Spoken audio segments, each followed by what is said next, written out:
اللہ رب العزت نے سارے عالم کے سارے انسانوں کی دنیا اور آخرت کی پوری کامیابی جو رکھی ہے وہ اپنے دین میں رکھی ہے۔ دین ہماری زندگیوں میں نبی کریم صلی اللہ علیہ وسلم کی مبارک محنت سے وجود میں آئے گا۔ اس محنت کو کرنے پہ ہماری زندگی میں دین آئے گا۔ اس محنت میں سب سے بنیادی پہلی چیز کیا ہے؟ وہ ہے کلمہ لا الہ الا اللہ۔ یہ کلمہ ہم سے ایک تقاضا کرتا ہے میرے دوستوں۔ یہ کلمہ صرف زبان کے الفاظ نہیں ہیں۔ زبان کے الفاظ سے نفع تو بہت ملے گا، لیکن یہ دل کا یقین صرف زبان پر رہ جائے، اللہ کو یہ مطلوب نہیں ہے میرے دوستوں۔ کلمے کے مقصد پہ آنا پڑے گا۔ کلمے کا مقصد ہے کیا؟ کلمے کا مقصد ہے اللہ کی ذات عالی سے سب کچھ ہونے کا یقین، اور اللہ کے حکم ارادے کے بغیر مخلوق سے کسی سے کچھ نہ ہونے کا یقین دل میں آ جائے۔ اس کلمے کے حدود کے اندر رہ کر ہم نے ساری زندگی گزارنی ہے کہ بھئی جہاں سے جو کچھ ہمیں ہوتا ہوا دکھ رہا ہے یہ وہاں سے نہیں ہو رہا، اس بات کا یقین ہمارے دلوں میں آ جائے۔ کرنے والی ذات صرف اللہ کی ہے، جو کچھ ہوتا ہوا نظر آ رہا ہے یہ اللہ کا امر، اللہ کا حکم، اللہ کا ارادہ ہے۔ بیماری میں دوا، ہسپتال، ڈاکٹر کو اختیار نہیں ہے کہ وہ اس انسان کو شفا دے دیں۔ اللہ کے حکم کے محتاج ہے میرے دوستوں، دوا اللہ کے حکم کی محتاج ہے اس کو شفا دینے میں۔ اس بات کا یقین ہمارے دل میں آ جائے۔ نفع نقصان صرف اللہ کی صفت ہے بھائی، اللہ کے سوا کوئی نہ نفع پہنچا سکتا ہے نہ نقصان پہنچا سکتا ہے۔ سارے عالم کے سارے انسان ایک آدمی کو نفع پہنچانا چاہیں اور اللہ کا ارادہ نہ ہو، اس کو نفع نہیں پہنچا سکتے، اس بات کا یقین کرنا ہے۔ سارے عالم کے سارے انسان کسی کو نقصان پہنچانا چاہیں اور اللہ حفاظت کا معاملہ کر دیں تو اس کو کوئی نقصان نہیں پہنچا سکتا۔ اللہ کسی کی ہلاکت کا فیصلہ کر لیں، حفاظت کے تمام ہی وسائل موجود ہوں، لیکن وہ حفاظت کے وسائل حفاظت کرنے میں اللہ کے محتاج ہیں، حفاظت نہ کر سکیں گے اگر اللہ کا حکم آ گیا۔ یہ زبان کے بول ہیں بھی، ان کی حقیقت دل میں نہیں اتری۔ عزت دینے میں اللہ ملک، مال، عہدے اور مال کے محتاج نہیں ہے۔ مال کے بغیر اللہ نے لوگوں کو عزت دے کے دکھائی۔ آج دلوں میں یقین یہ بیٹھ گیا ہے کہ مال سے میرے مسئلے حل ہوتے ہیں، مال سے عزت ملے گی، یا مجھے کوئی بڑا عہدہ ملے گا تو اس سے مجھے عزت ملے گی۔ اور دوستوں عزت ذلت اللہ کے محتاج ہیں، اللہ کے حکم کے محتاج ہیں۔ مال تو قارون کے پاس بھی تھا، اللہ نے اس کی ذلت کا فیصلہ کر لیا تو اس کا کوئی تخت نہیں چھینا، اس کی فوجیں نہیں چھینی، اس کا مال نہیں چھینا، تخت پہ بٹھا کر اس کے سر پہ جوتے پڑوائے میرے دوستوں۔ ذلت کی انتہا اس کے اپنے تخت پہ اللہ نے۔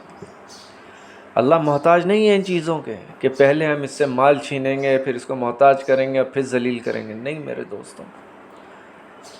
یہ بتلایا جا رہا ہے کہ جس مال میں تم کامیابی سمجھتے ہو اس مال میں کامیابی نہیں ہے، کامیابی اللہ کے حکم کو پورا کرنے میں ہے۔ یہ ہے کلمے کا مطلب۔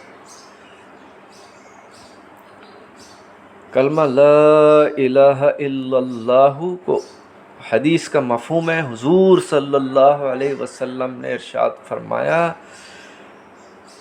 کہ ساری ساتوں زمین اور ساتوں آسمان اور اس میں جو کچھ بھی ہے ترازو کے ایک پلڑے میں رکھ دیا جائے اور یہ کلمہ لکھ کر ایک پرچی پہ ایک پلرے میں رکھ دیا جائے. میرے دوستوں، یہ کلمہ اتنا وزنی ہے کہ کلمہ والا پلرہ جھک جائے گا. فرمایا جو شخص اس کو ایک مرتبہ اخلاص کے ساتھ پڑھتا ہے، اس کے مطلب کو سمجھ کے پڑھتا ہے، اللہ کے لیے پڑھتا ہے، اس کے مقصد کو ذہن اور دل و گمان میں رکھ کے پڑھتا ہے، تو اس کے پچھلے سارے گناہ اللہ معاف کر دیتے ہیں. ایک روایت میں آیا 4000 گناہ اس کے معاف ہو جاتے ہیں. 100 سالہ کافر اگر اس کلمے کو ایک مرتبہ پڑھ لیتا ہے، اس کے پچھلے سارے گناہ اللہ معاف کر دیتے ہیں، نئی زندگی شروع کرتے ہیں. میرے دوستوں، اس کلمے کا یقین ہماری دلوں میں کیسے اترے گا؟ کیا دنیا کی اس گندے ماحول میں جو ہم روزانہ چلتے ہیں، جہاں صرف مال کی، عہدوں کی باتیں ہوتی ہیں، اس ماحول میں ہم بن جائیں گے؟ گاڑی اگر خراب ہوتی ہے، روڈ پہ چلتے ہوئے خراب ہوتی ہے، تو کیا روڈ پہ ہی بنتی ہے وہ؟ نہیں میرے دوستوں، گاڑی اگر خراب ہوگی تو اس کو میکینک کے پاس لا کے گیراج میں بنایا جاتا ہے. اسی طرح انسانوں کے بننے کی جو جگہ ہے وہ مسجدیں ہیں، وہ ایمانیات کا ماحول ہے. مسجد میں معصوم فرشتے آتے ہیں، نزول ہوتا رہتا ہے، ان کی صحبت ملتی ہے. مسجد میں نیک لوگوں کی صحبت ملتی ہے. تو انسان بنے گا جہاں جہاں بننے کی جگہ ہے، بگڑنے کی جگہ پہ انسان نہیں بنے گا میرے دوستوں. تو اس کے لیے میرے دوستوں کہا جاتا ہے کہ اپنے دل کا یقین ٹھیک کر لو.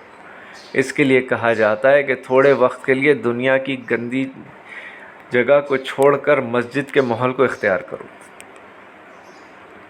کچھ وقت اپنا جو ہے فارغ کر کے مسجد کے ماحول میں آؤ. ایسی صحبت میں بیٹھو جہاں اللہ اور اس کے رسول کی بات ہوتی ہے، جہاں پہ قبر حشر کی بات ہوتی ہے، جہاں آخرت کے تذکرے ہوتے ہوں میرے دوستوں، تاکہ جب ہم وہاں سے اس ماحول سے نکل کر دنیا کے ماحول میں آئیں تو ہمارے ذہن میں ایک بات موجود ہو کہ بھائی اللہ کی ذات عالی سے سب کچھ ہونے کا یقین ہمارے دل میں ہے. جو کچھ ہو رہا ہے سامنے والے سے پھر تھوڑی آدمی ڈرے گا. اس کو پتہ یہ میرا نقصان پہنچا نہیں سکتا مجھے جب تک اللہ کا ارادہ نہ ہو، اور اگر اللہ نے ارادہ کر لیا تو پھر تو مجھے کوئی بچا نہیں سکتا. تو پھر اس سے ڈر اور خوف نکل جاتا. بس میرے دوستوں یہ بات کہنی تھی کہ اللہ کے جس کا رب ہے اس کا سب ہے. تو اللہ سے تعلق کو پیدا کرنا، اللہ کو اپنا دوست بنانا، اللہ سے تعلقات پیدا ہو جائیں. اللہ سے تعلق کیسے پیدا ہوگا میرے دوستوں؟ اللہ والوں کی صحبت سے پیدا ہوگا.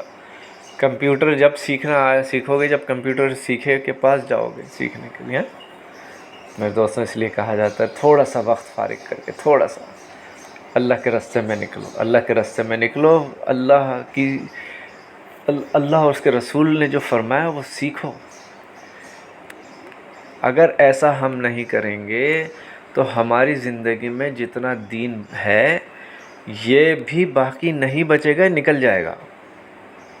کیونکہ جس چیز کی محنت ہوتی ہے وہ چیز باقی رہتی ہے. جس چیز کی محنت ختم ہو جاتی ہے وہ ختم ہو جاتی ہے. ابھی ہمارے گملوں میں ہانی نے پانی دینا شروع کیا تھا تو سرسبز و شاداب ہو گئے تھے. پانی وانی چھوڑ دیا، خود ہی اس میں جو ہے وہ کیا کہتے ہیں بلی بھی پوٹی کر کے جا رہی ہے، گند پڑ گئی. یعنی کہ بنانے کی تو محنت ہے، نہ بنانے کا کیا ہے، بس چھوڑ دو اس کو، خود ہی خراب ہو جائے گا. تو دین جتنا زندگیوں میں موجود ہے نا یہ بھی ختم ہو جائے گا. بڑھنا تو دور کی بات ہے. تو ہماری نسلوں تک دین کیسے پہنچے گا بھائی؟ کیسے؟ ہمیں ان میں سے کچھ چند نوجوان تیار کرنے ہوں گے نا. ہمارے بعد یہ تو دین کی محنت کرتے رہیں، اپنے گھر والوں کو سمجھاتے رہیں. اگر ان کو تیار نہیں کرو گے تو تمہارے بعد آنے والا کوئی نہیں ہے. اس بات کی محنت ہو رہی ہے. آپ سب سے ہاتھ جوڑ کے گزارش ہے اپنے اولادوں کو دین کی عالی محنت کے لیے اللہ سے قبول کرواؤ. اللہ سے دعائیں مانگو کہ اللہ اس کو اپنے دین کی سربلندی کے لیے قبول کر لے. میرے دوستوں اللہ کے رسول صلی اللہ علیہ وسلم کا ارشاد ہے کہ اے فاطمہ تو غم نہ کر، تیرے باپ کا دین ہر کچے پکے مکان میں داخل ہو کر رہے گا۔ اب یہ تو حضور صلی اللہ علیہ وسلم نے فرما دیا، یہ تو پکی ٹھکی بات ہے۔ اس دین کے کچے پکے مکان میں داخل ہونے کا ذریعہ میں بن جاؤں، میں استعمال ہو جاؤں، یہ خوش نصیبی ہے، کیونکہ حضور صلی اللہ علیہ وسلم آخری نبی ہے میرے دوستوں۔ اب کوئی نبی نہیں آئے گا میرے دوستوں۔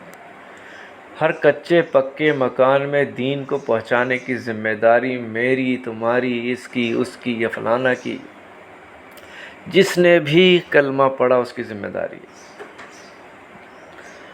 کوئی اس ذمہ داری کو سمجھے یا نہ سمجھے، تو بھائی گزارش یہ ہے کہ اپنی اولادوں کو دین سیکھنے کے لیے کچھ دیر، کچھ وقت کے لیے اللہ کے راستے میں نکالو، اللہ کے